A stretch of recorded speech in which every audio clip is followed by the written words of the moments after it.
Eventually, if you like the outdoors, there's going to come a time when you want to spend longer periods out on the trail, either in cabins or in more fixed permanent camps. One of the most important skills in that situation is being able to make bread. And that's what I'm going to do. And when it comes to baking, we need a good hot fire with a good base of embers. So we need nice dry wood. This would be very good. One of the secrets is not to split the wood. We're going to leave the wood in the round. That'll give us better, longer lasting embers. And this sort of diameter is absolutely ideal.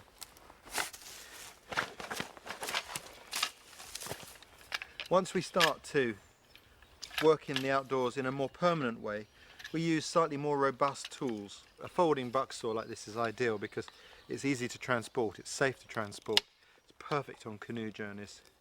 It enables us to easily use slightly thicker bits of wood or to more quickly cut smaller pieces.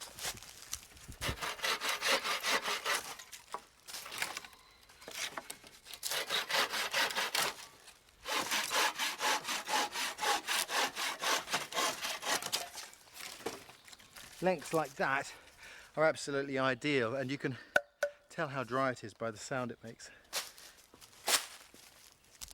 So making bread, first thing is we must prepare our fire. We've got a little slow fire, which is what we use most of the time because it's convenient and we don't waste any fuel.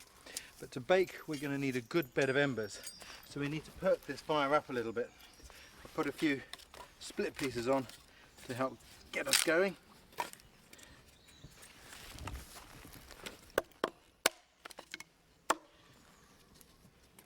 Like that, and then we just build this up a little bit.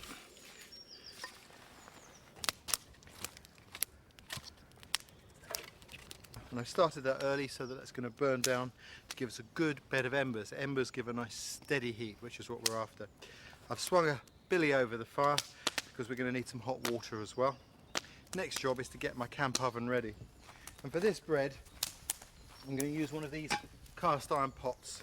Some people call them Dutch ovens, some call them camp ovens. They come in a variety of different shapes and sizes. Some have got legs on the bottom. I tend not to use those because they're difficult to pack in a vehicle. They get knocked and broken very easily. Just a straightforward pot is what we're after. And of course, you can use a tripod like this to suspend it, or you could make one out of wood. What's nice about these is these are cast iron. It means they get warm and they hold a good heat, and they're ideal for baking. And the next job is to oil this.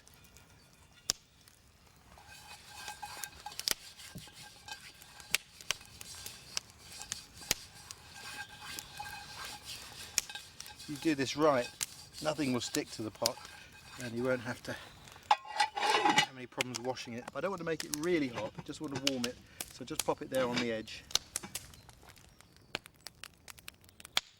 The next job is to make the yeast brew.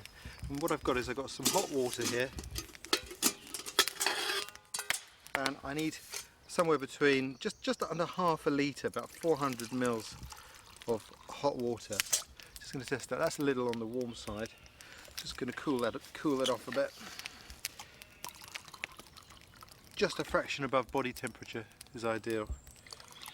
And the ideal thing about these kind of army mugs is that they have markings on the side and you can work out the volumes really easy. They're ideal for travelling outdoors.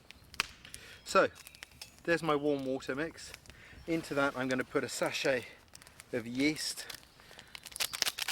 I like sachets because it tends to stay fresh longer than if it's in a pot.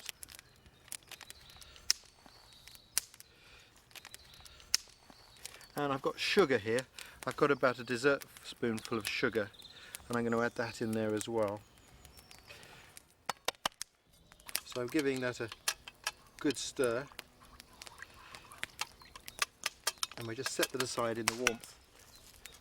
There, the sunlight, and that's starting to come together and activate.